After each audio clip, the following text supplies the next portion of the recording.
C'est déjà demain avec Frédéric Simotel. Bonjour mon cher Frédéric. Bonjour Jean-Jacques. Alors ce matin, vous êtes arrivé avec un poivrier. Non. Un poivrier. Un poivrier, oui, un vrai poivrier, 30 cm de hauteur, une belle pièce en bois. Oui. À quoi sert-il votre poivrier?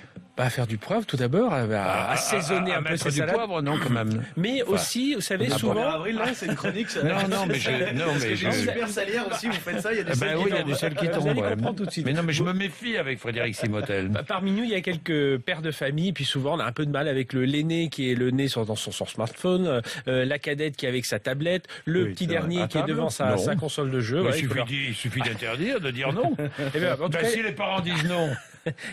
Non. Il y a des Australiens, ils ont un peu de mal à dire non. Et donc, dans ce poivrier, il y a un système où lorsqu'on donne un tour de moulin, ça va couper toutes les communications Wi-Fi, ça va fermer les applications mobiles, ça va éteindre la télé, voilà, pendant une trentaine de minutes, le temps de trouver... Ça brouille. Non, alors ça brouille pas exactement. Ce qui se passe, alors il y a deux choses. La première, c'est qu'il faut réussir à subtiliser discrètement les mobiles et smartphones de vos enfants pour installer une application dessus. Et lorsque vous avez donné ce tour de moulin, ça va envoyer un SMS au smartphone pour lui dire ferme toutes les applications. Et puis sinon, si vous n'avez pas cette possibilité-là, vous pouvez installer un petit récepteur derrière le modem Wi-Fi, derrière la télévision, et lorsque vous allez déclencher le tour de moulin, eh bien ça va éteindre le modem Wi-Fi. J'ai bien compris, le poivrier est une télécommande dissimulée. Voilà, c'est exactement ça. C'est pas que pour les enfants d'ailleurs, il y a aussi pas des que adultes pour, qui passent leur repas à regarder le assaisonner. téléphone. Oui, je disais les enfants, mais c'est vrai que c'est peut-être plus les adultes, parce que les enfants, ils obéissent.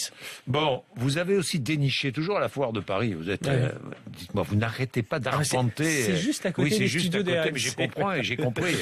Des lampes caméléons qui s'allument et changent de couleur selon le support sur lequel on les pose. Oui, on avait présenté ici il y a plusieurs semaines un blouson dans lequel il y avait des petites LED de couleur et lorsqu'on touchait un mur bleu, hop, la manche devenait bleue. Et bien là, c'est le même principe. Alors la lampe, ils ont fait un design, c'est une espèce de grosse ampoule de 30 cm et puis elle a des capteurs de couleur, des LED de couleur à l'intérieur et lorsque vous allez poser cette lampe sur une table rouge, l'ampoule va s'éclairer en rouge. Sur un canapé vert, l'ampoule va s'éclairer en vert. Donc voilà, de quoi égayer un peu nos salons et puis pourquoi pas nos terrasses aussi à l'approche des apéritifs de fin de soirée. Et puis un accessoire, un robot qui nous félicite si on prend de bonnes habitudes. Oui, alors ça c'est dans l'esprit du Tamagotchi. Ça va lui plaire. C'est un petit robot, voilà, une espèce de petite boule. Et il y a plein de réflexes qu'on aimerait avoir. Voilà, moi, je voudrais toutes les 2 heures me lever pour faire un peu de gymnastique. Alors dès que je vais me lever à faire cette gymnastique, je vais appuyer sur le robot et toutes les 2 heures, il va me le rappeler. Et lorsque je ne le fais pas, il joue un peu dans l'émotion, vous savez, comme les Tamagotchi.